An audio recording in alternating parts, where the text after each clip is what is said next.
Class 11 chemistry chapter number 2 का video number पहला। Hello दोस्तों, आज हमें पढ़ना है कक्षा 11 का रसायन विज्ञान अध्याय दूसरा का वीडियो नंबर पहला शुरू करना है, क्योंकि पाठ का नाम है मोल अवधारणा एवं विलयनों की सांद्रता। ठीक है, तो इसके बारे में पढ़ेंगे और समझेंगे। ठीक है, तो चलिए पहली हेडिंग लिख लेते हैं, मोल अवधारणा। मोल अवधारणा होता क्या है? ठीक है, मोल अवधारणा।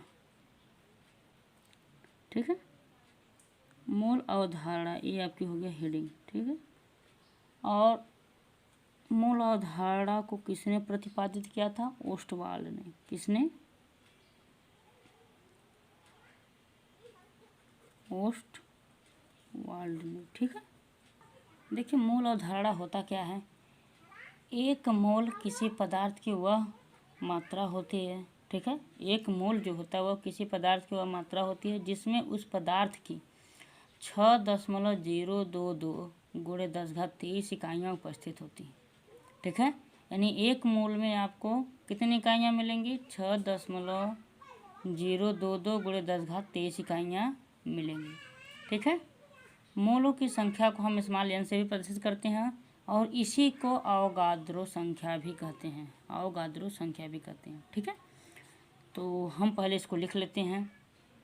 ठीक है, एक मोल किसी पदार्थ की वह संख्या होती है। क्या लिखेंगे? एक मोल। ठीक है, एक मोल किसी पदार्थ की वह संख्या होती है। ठीक है, वह एक मोल किसी पदार्थ की वह संख्या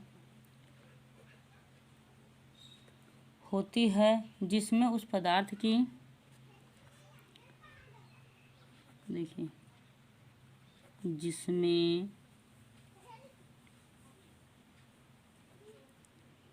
जिसमें उस पदार्थ की, ठीक है, जिसमें उस पदार्थ की 6.022 गुणे 10⁻23, ठीक है, इकाइयाँ। ठीक है दोस्तों, 6.022 गुणे 10⁻23 इकाइयाँ उपस्थित होती हैं। क्या लिखेंगे आप लोग? उपस्थित होती हैं। ठीक है, एक मोल किसी पदार्थ की वह संख्या होती है जिसमें उस पदार्थ की 6.022 गुणे 10⁻23 इकाइयाँ उपस्थित होती हैं। ठीक है, ये आपके एक मोल की संख्या होती है। एक मोल बराबर आप कितना लिख सकते हैं? 6.022 गुणे 10⁻23 इकाइयाँ। ठीक है, मोलों की संख्या को देखिए, क्या लिखेंगे? मोलों की संख्या को स्मॉल n से, ठीक है, स्मॉल n से प्रदर्शित करते हैं। मोलों की संख्या को स्मॉल n से प्रदर्शित करते हैं। अब देखिए एक चीज़ और है कि 6.022 गुणे 10⁻23 जो है, ठीक है, हम इसको कह सकते हैं कि इतने को अवोगाद्रो, क्या कहेंगे? अवोगाद्रो संख्या। ठीक है, अवोगाद्रो संख्या, इसको ऐसे लिखते हैं यानी, ठीक है, अवोगाद्रो संख्या भी कहते हैं। ठीक है दोस्तों, ये जो इतना है इसको हम अवोगाद्रो संख्या भी कहते हैं और एक मोल बराबर इतनी संख्या भी होती है। ठीक है, देखिए हम ऐसे भी लिख सकते हैं, एक मोल बराबर क्या होता है? 6.022 गुणे 10⁻23, ये एक मोल होता है। और इसके बराबर हम क्या कर सकते हैं? इसके बराबर क्या होता है? अवोगाद्रो संख्या भी होती है। इसके बराबर क्या होता है? अवोगाद्रो संख्या। ठीक है, एक मोल बराबर क्या हो जाएगा? 6.022 गुणे 10⁻23, ये एक मोल बराबर है। फिर इसके बराबर क्या होता है? अवोगाद्रो संख्या होता है। ठीक है, चलिए कुछ और इसमें देख लेते हैं। अगर मान लीजिए आपका कह दिया कि 1 मोल हाइड्रोजन परमाणु, क्या कहा कि 1 मोल हाइड्रोजन, 1 मोल हाइड्रोजन परमाणु बराबर कितना होता है। तब देखिए मोल तो कही है, मोल आपका कितना है, एक ही है, 1 मोल लिया है तो पता है 1 मोल में आपका कितनी इकाई होती है, 6.022 गुणे 10⁻23 हाइड्रोजन परमाणु हो जाएंगे। ठीक है,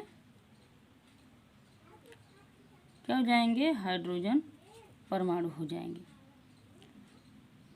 किसी का भी आप लिख सकते हैं 1 मोल कार्बन डाइऑक्साइड यानी CO2 अणु। ठीक है, तो अणु है, इसका भी 6.022 गुणे 10⁻23 कार्बन डाइऑक्साइड अणु हो जाएगा। ठीक है, जहाँ पे 1 मोल है उसकी संख्या कितनी होगी, 6.022 गुणे 10⁻23 होगा, और इसी को हम अवोगाद्रो संख्या भी कहते हैं। ठीक है, आई बात समझ में।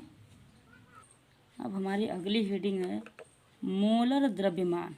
ठीक है, हमारी अगली हेडिंग है मोलर द्रव्यमान।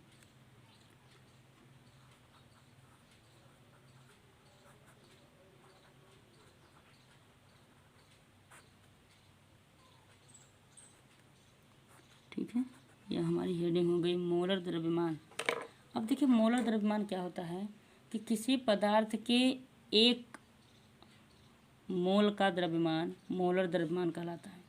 ठीक है, यह परमाणु भार या अणु भार या सूत्र भार के बराबर होता है। इसे कैपिटल M से भी प्रदर्शित करते हैं। ठीक है, तो हम इसको पहले लिख लेते हैं। देखिए क्या लिखेंगे, किसी पदार्थ के 1 मोल का द्रव्यमान, देखिए क्या लिखेंगे,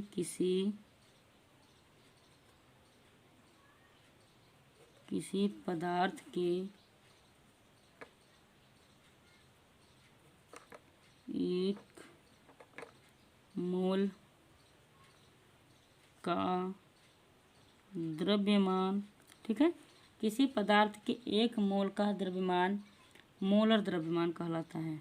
क्या कहलाता है, मोलर द्रव्यमान कहलाता है।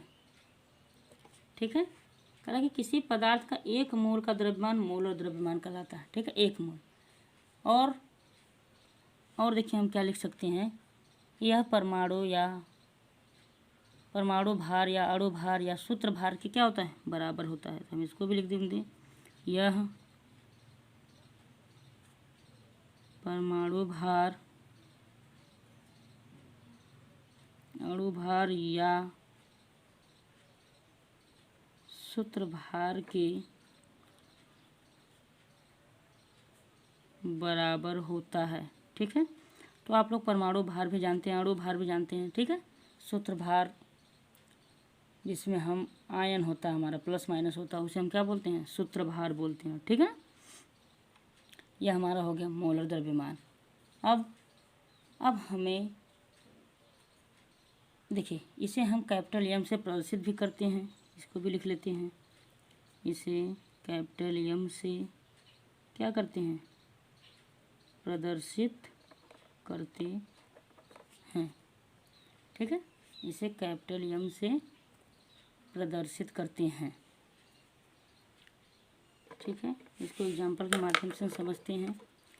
देखिए 1 मोल, क्या कहा है, 1 मोल परमाणु का भार, 1 मोल परमाणु का भार, अगर 1 मोल परमाणु है उसका भार है तो उसे हम क्या बोल सकते हैं, परमाणु भार बोल सकते हैं।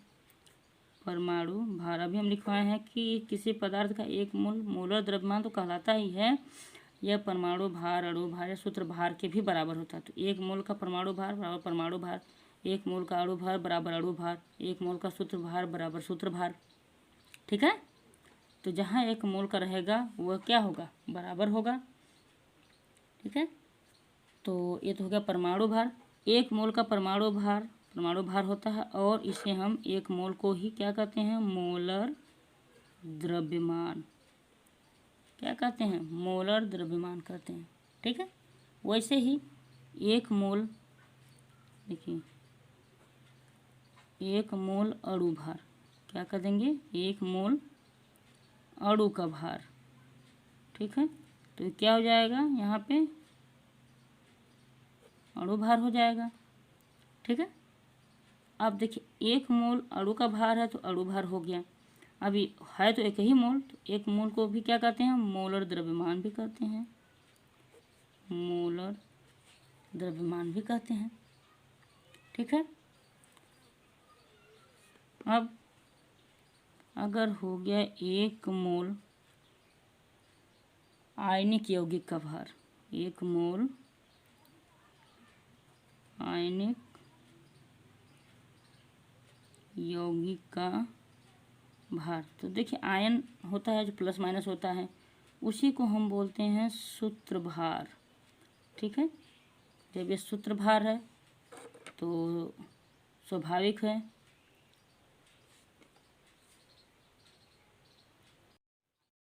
अब हम कुछ एग्जाम्पल देख लेते हैं।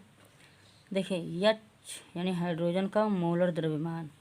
ठीक है, हमको क्या निकालना है, मोलर द्रव्यमान निकालना है। तो हाइड्रोजन क्या होता है, परमाणु होता है। हाइड्रोजन क्या है आपका, परमाणु है, तो क्या हो जाएगा, परमाणु भार हो जाएगा। ठीक है, हाइड्रोजन एक परमाणु तो क्या हो जाएगा, परमाणु भार।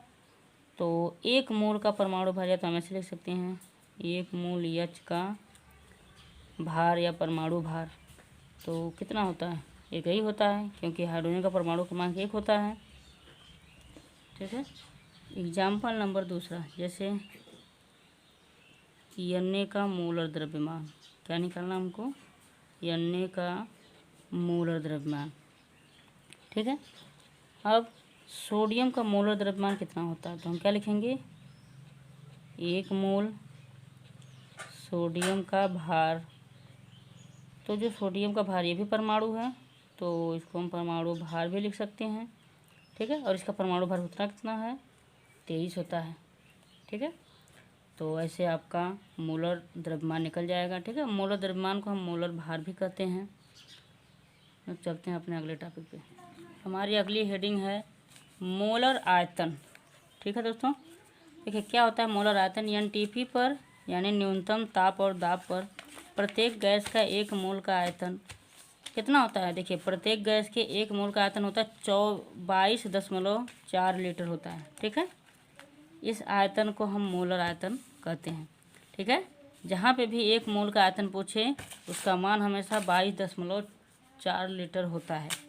ठीक है, तो हम लिख लेते हैं एनटीपी पर, ठीक है, एनटीपी पर प्रत्येक गैस के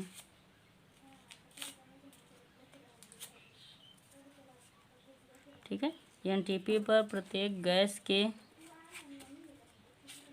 एक मोल का आयतन, एक मोल का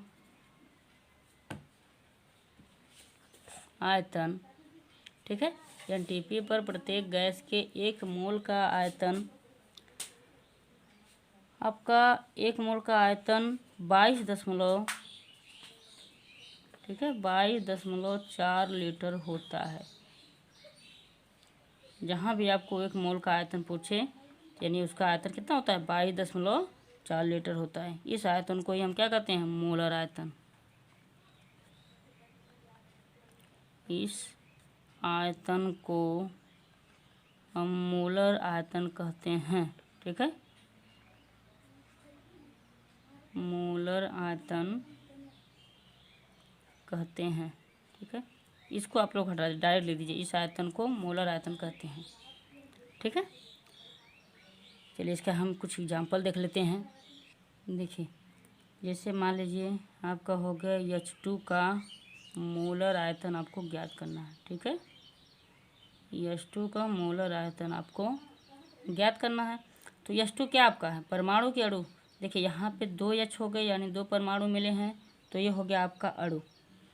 ठीक है, तो हम यहाँ पे लिख सकते हैं 1 मोल H2 अणु का, ठीक है, 1 मोल H2 अणु का आयतन। 1 मोल H2 अणु का आयतन। तो पता है आप लोगों को, किसी भी तत्व का 1 मोल अगर पूछे उसका आयतन, तो आपको तुरंत से जवाब दे देना 22.4 लीटर होता है। ठीक है, किसी का भी पूछे। ठीक है, जैसे पूछ दिया आपका CO2 का मोलर आयतन। ठीक है, कार्बन डाइऑक्साइड का मोलर आयतन।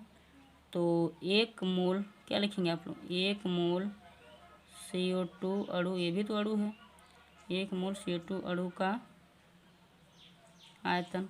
तो जहाँ 1 मोल है इसका भी उतना मान होगा 22.4 लीटर। ठीक है, तो ये तो हो गया। कुछ इम्पोर्टेंट चीज़ है दोस्तों, इसको देख लीजिए आप लोग, नोट में इसको लिख लीजिएगा। देखिए, पदार्थ क्या होता है, मोल, अणुओं की संख्या, परमाणुओं की संख्या, भार और आयतन। ठीक है, जैसे हम मान लेते हैं कि हमारा पदार्थ क्या है, H2 है।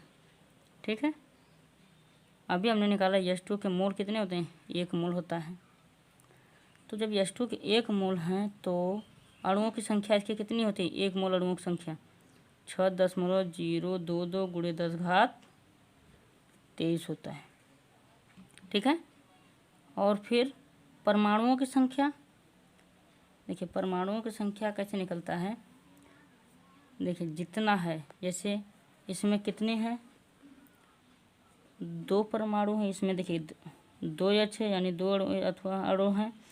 तो 2 गुणे 6.022 गुणे 10⁻23 हो जाएगा, 2 का गुणा कर देंगे।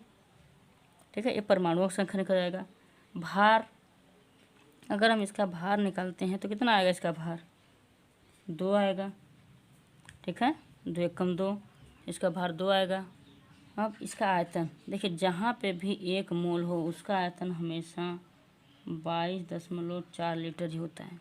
ठीक है, ये परमाणु है तो परमाणु भार भी आप निकाल सकते हैं। परमाणुओं की संख्या जितना है परमाणु उतना का आप गुणा कर दीजिए। यहाँ पे 2 H है, 2 का गुणा हो गया।